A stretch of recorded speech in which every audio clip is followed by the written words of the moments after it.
जय Shri Shyam students, welcome है आपका श्री खाटू श्याम जी विद्यालय के चैनल के नेक्स्ट टॉपिक में। आज पार्ट में हमने देखा था कि केमिकल रिएक्शंस और इक्वेशन की डेफिनेशन देखी थी, फिर रिएक्शन क्या होता है, कैसे पता चलता है, देन हमने बैलेंसिंग इक्वेशन ये सब किया था।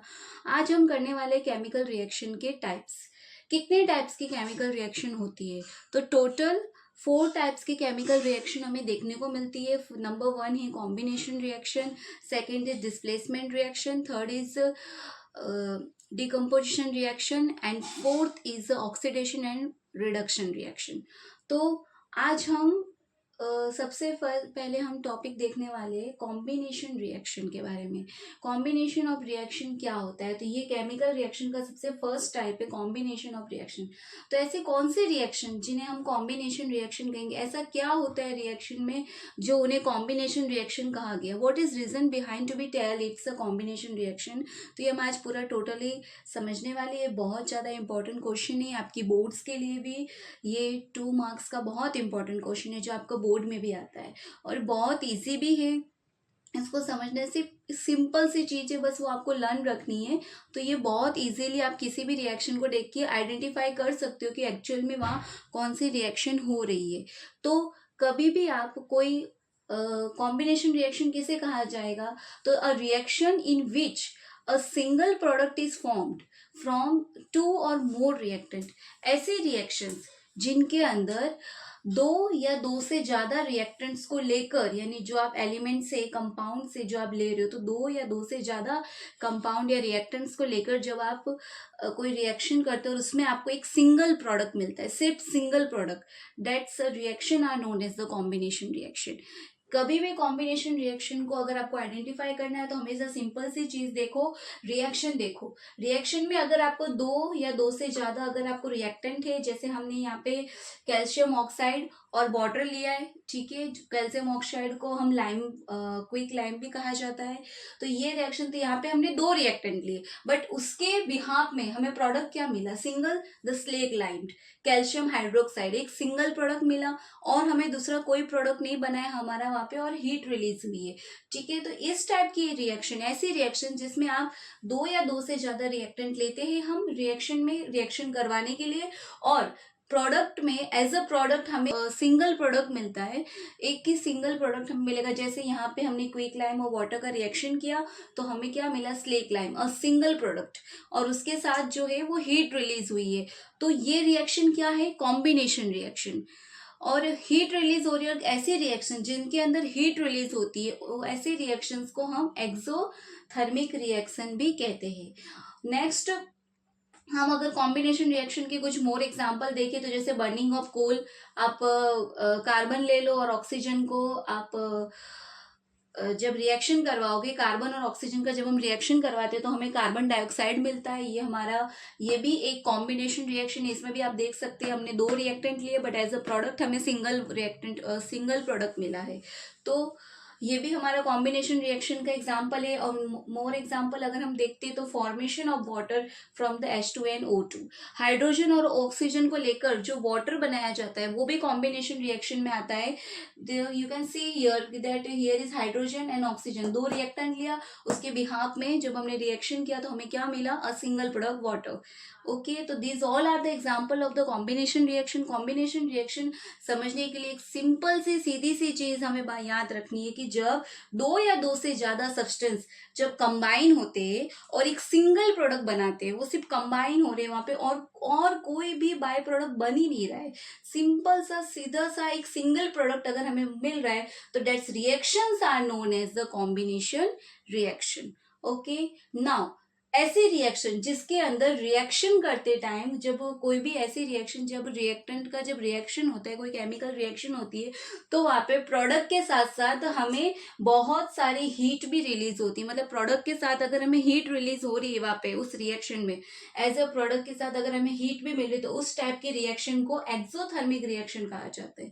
एक्सोथर्मिक रिएक्शन के एग्जाम्पल हम देखें तो जैसे नेचुरल गैस है, इसमें भी आप जो आपको है ना हीट रिलीज मिलेगा। फिर अगर आप रेस्पिरेशन प्रोसेस जो है, अब आप कहोगे कि रेस्पिरेशन प्रोसेस में हीट कैसे रिलीज होता है और हम उसको कैसे कहेंगे कि मतलब एक्सोथर्मिक है।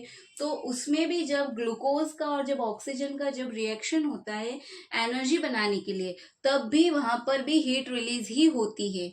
ठीक है, तो ये respiration process, burning of natural gas, ये एग्जांपल से हमारे एक्सोथर्मिक रिएक्शन के। कॉम्बिनेशन रिएक्शन वो होती है जिनके अंदर सिंगल प्रोडक्ट बनता है दो या दो से ज्यादा रिएक्टेंट को यूज करके। एक्सोथर्मिक रिएक्शन वो होती है जब हमारे प्रोडक्ट के साथ अगर हमें हीट मिल रही है, हीट रिलीज हो रही है, हमारा जो हमारा रिएक्शन जो हुआ है, जो कंटेनर है जो अगर वार्म है, मीन्स वहां पे हीट रिलीज हो रही है, तो इस टाइप के रिएक्शन को हम एक्सोथर्मिक रिएक्शन कहेंगे। Now the next type of chemical reaction are the decomposition reaction. First हमारा combination reaction, second पे है decomposition reaction.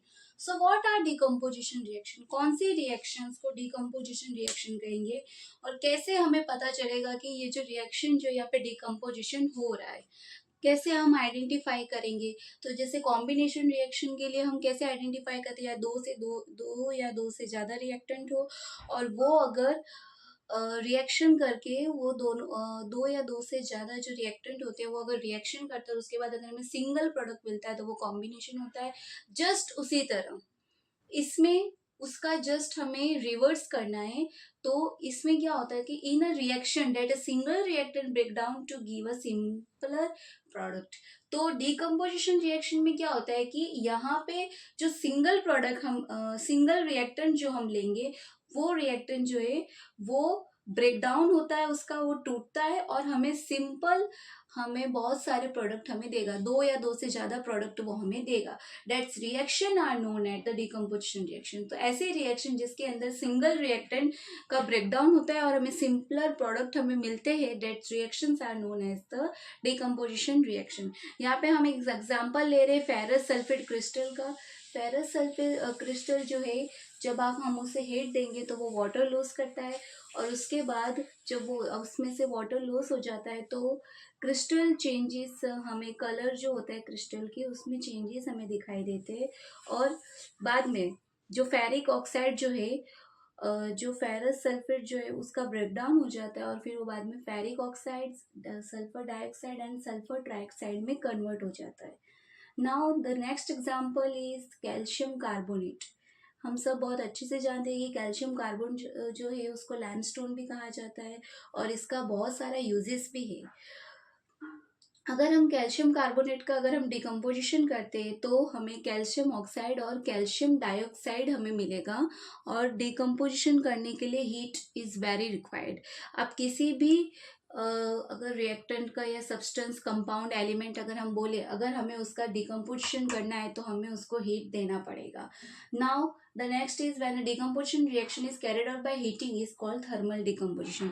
और जब भी कोई भी डिकम्पोजिशन रिएक्शन है, अगर आप उसको हीट देते हुए अगर आप उसका डिकम्पोजिशन कर रहे हो तो ऐसे रिएक्शंस को थर्मल डिकम्पोजिशन कहा जाता है। थर्मल डिकम्पोजिशन रिएक्शंस वो होती है जिसमें हमें रिएक्शन करते वक्त, डिकम्पोजिशन ब्रेकडाउन करते वक्त हमें उन्हें कोई ना कोई हीट देनी पड़ती है।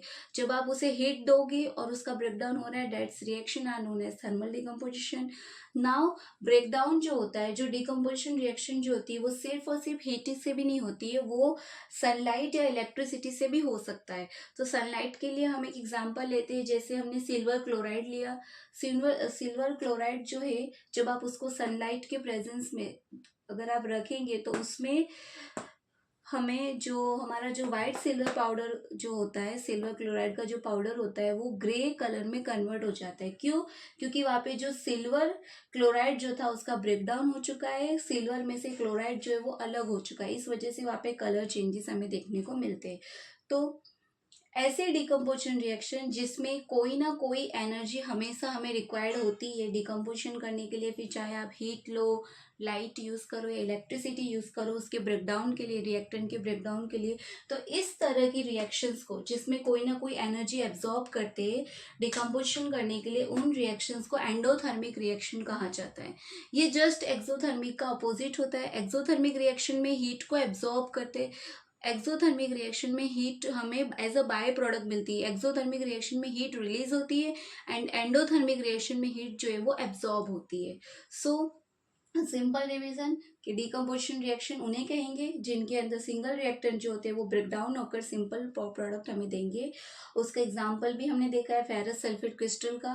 ओके और नेक्स्ट एग्जांपल हम फिर यहाँ पे आते हैं थर्मल डिकम्पोजिशन रिएक्शन। तो थर्मल डिकम्पोजिशन रिएक्शन उन्हें कहा जाता है जिसमें डिकम्पोजिशन करने के लिए हमें हीट देना पड़े, हमें हीट उसको ऐसी रिएक्शन जो हीट को एब्जॉर्ब करती है फॉर द डिकम्पोजिशन रिएक्शन, तो उसको थर्मल रिएक्शन कहेंगे। थर्मल डिकम्पोजिशन रिएक्शन कहा जाएगा जहाँ पे हीट को एब्जॉर्ब किया जाता है डिकम्पोजिशन करने के लिए। नेक्स्ट किसी भी सब्सटेंस या रिएक्टेंट को डिकम्पोजिशन करने के लिए अगर हम लाइट यूज़ कर रहे हैं, लाइट को एब्जॉर्ब कर रहे करके भी हम उस किसी का डिकम्पोजिशन कर सकते हैं। और ऐसी डिकम्पोजिशन रिएक्शन जिसमें लाइट, हीट या इलेक्ट्रिसिटी कुछ ना कुछ एनर्जी जो है उसे एब्जॉर्ब करनी पड़ती है अपना डिकम्पोजिशन करने के लिए, इस तरह की रिएक्शंस को एंडोथर्मिक रिएक्शन कहा जाता है। ऐसे रिएक्शंस को हम एंडोथर्मिक रिएक्शन कहेंगे।